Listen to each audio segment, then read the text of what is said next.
Hi, everybody. Hello, hello, hello. Welcome to the channel.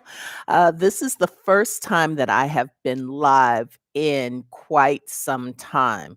So, if you are joining me during this live session, say hi, say something in the chat. If not, if you're watching this as a replay, say something there as well. Say like replay gang or something, whatever the young people say. So, welcome, welcome, welcome everyone. My name is Sia B and I am here.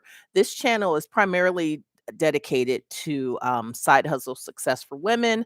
I talk a lot about being a notary and the notary business. So today, the topic that I am going to broach, because this is a doozy, is can a notary get in trouble for being part of a fraudulent transaction? So, what inspired this? Hey, I see some folks are in here. Say hello, hi. What inspired this? So, there is a co-host named Shirley Strawberry, who I'm actually a very big fan of. They say she has the best voice of all of radio. I agree. She is the co-host of the Steve Harvey Morning Show. Now, without getting into all of the salacious details, she last year her husband and this is July of 22. Her husband of 7 years was arrested. Okay. So, n- you know, a lot of people are interested in this. Hey, hello there, Alabama. A lot of people are interested in this story because it's somewhat entertaining, it's surprising. Um Shirley is a woman of a certain age, so you would think that, oh my goodness, she married this man 7 years ago. Did she not know him? What in the world's going on? So he got arrested for some, let me say this in non attorney terms, some scammy stuff, right? So it was something like theft by deception. I don't know. Go to the other channels if you want to know exactly what he was arrested for. So he was arrested. There was like writing bad checks and some of those other things. So this now later on, come to find out that he has been accused of some more serious crimes. And again, there's some other channels that can really go into that. So, what does that have to do with us? Because the story is long, it's complicated, and it's messy. But there was one twist to the story that piqued my interest a little bit. One one twist to the story is the fact that the husband, the man, his name is Ernest. Ernest is allegedly married to at least one additional woman. Okay. Again, details, little salacious. Okay. Poor Shirley. Okay. Here is what really piqued my interest. One of the documents that they had was a marriage certificate that was conducted by a notary.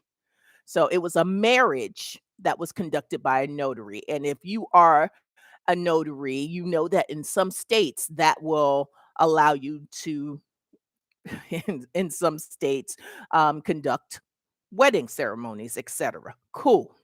So I was like, well, doggone it. How in the world did the notary get involved with this? So someone had the document on one of the YouTube channels and was kind of like reading the marriage certificate and saying this was done by a notary and the notary's name was out there and everything. So the question is this: not only had Mr. Ernest gotten a marriage okay, a fake marriage, or I don't know if we want to say that, if he is a polygamist, some people would say. So not only has he done that, but also some of the crimes that he'd been accused of deal with property, some things deal with other contracts that had to be notarized. So the question is, what is our liability? What is our liability as notaries?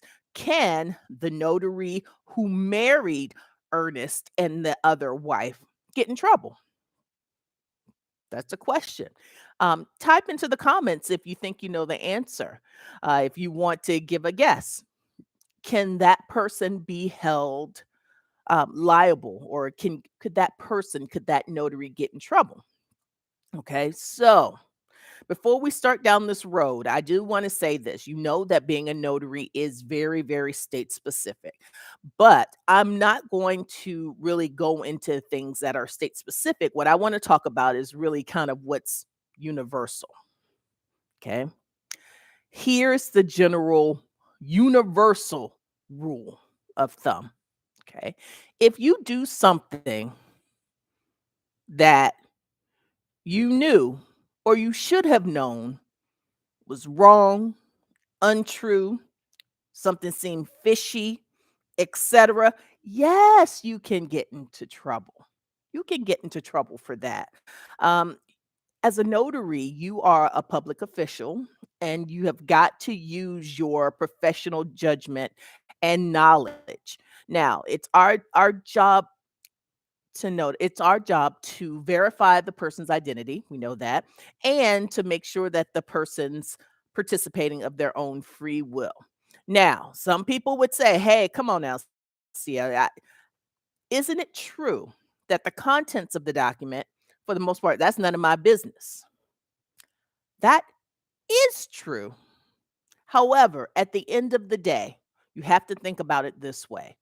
If you happen to end up deposed, if you happen to end up in court on the stand, okay, could you defend your actions? Okay.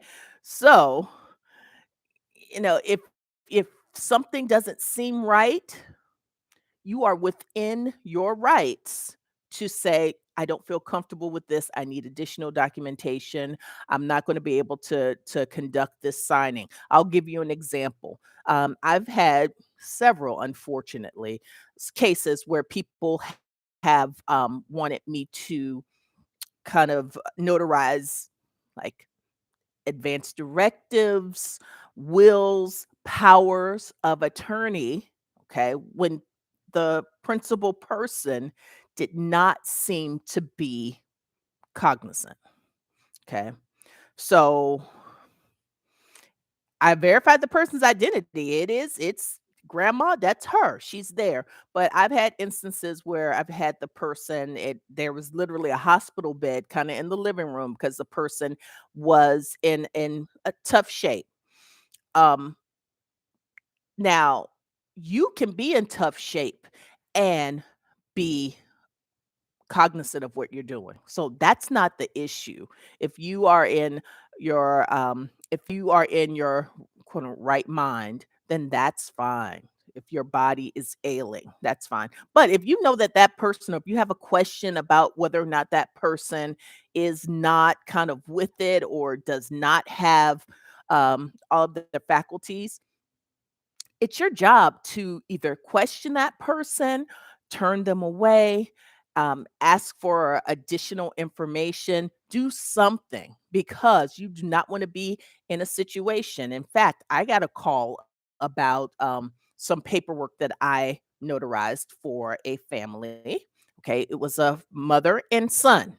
And I actually had gone out to this family about 5 times, okay? So there were investment documents I had done one day, and then there were some other, documents, some, power of attorney, general power of attorney, then one for the bank, whatever. So, do you know that a year and a half later, I got a call from an attorney that says, "Well, the woman that you notarized her documents, unfortunately, she's passed away, and her daughter, who I'd never seen, is contesting the documentation." So, again, that's just one example of how you, as a notary, have to really be careful about what you're doing. Now, it seems, let's go back to the topic at hand about Miss Shirley Strawberry and her unfortunate circumstance. I feel really, really bad for her. Um, but when it comes to her now estranged husband and his um, alleged misdeeds. Okay. Can a notary be held liable? And the answer is it depends. Did the person know that something was amiss? Um, and that's really kind of the road you would have to go down. Okay. There's an article that I saw that was great and it said something, and I'll do a video on it. It's like 10 ways that notaries can get in trouble. So, and it was very good because it talked about one way was, for example, if you don't verify the person's identities. Another way that you could get in trouble is if you um, oh, let's see, what else? There were some other ways that you could get in trouble.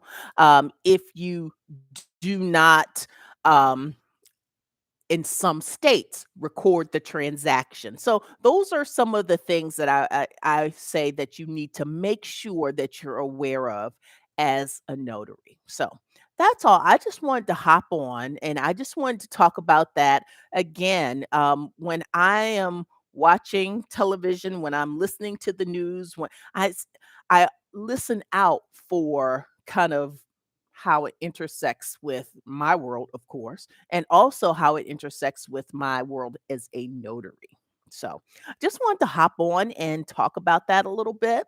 So, I hope you got some insight about your job as a notary and a little bit about your liability. So, if you have any questions before I log off, you can feel free to do so. I thought about at some point maybe doing some a question and answer session occasionally on YouTube to answer some of the common questions that people have about notarizations.